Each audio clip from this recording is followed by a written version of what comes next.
We finally have leaks about the Huawei Mate 70. Previously, Richard Yu, CEO of this company, had assured that this device would indeed have a presentation in 2024, specifically during the last quarter of the year. And now a Weibo user named Wisdom Pikachu has leaked some of the features that we might find in this device. To begin with, it would integrate screens with a 5K resolution, which is slightly higher than Full HD. Honestly, in practical life, you don't notice much difference, but it's always good to have more resolution, although battery consumption could also increase. But Huawei is an expert in batteries, so I wouldn't worry too much about that. It has also been revealed that Huawei is working on an ultrasonic fingerprint reader that could debut in this device. Remember that this type of reader makes it easier to recognize your fingerprint, even if your finger is wet, unlike optical readers. Additionally, the ultrasonic reader is much faster in response speed, so it would be a significant improvement.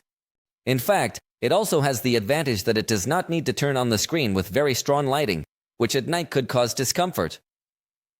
It is said that Huawei is also ready to integrate high-density batteries with a completely different material.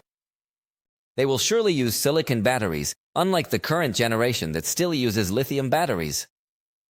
Honor, for example, has already used the silicon battery technology in its foldables, integrating high-capacity batteries into a super-thin body. So it hasn't been specifically leaked what the battery capacity of Huawei would be, but if it integrates this type of technology, I think it could easily integrate a 6,000 mAh battery or more in a body that is still not too thick. So, this device could be presented around October or November, but we don't know if it will be only for China or if it will have a global launch later. On the other hand, it is said that the processor could be the Kirin 9100, but it would still be built using a 7nm process. So, clearly the weakest point for Huawei will continue to be the issue of processors, not because Huawei doesn't want to, but because it can't due to all the restrictions from the USA.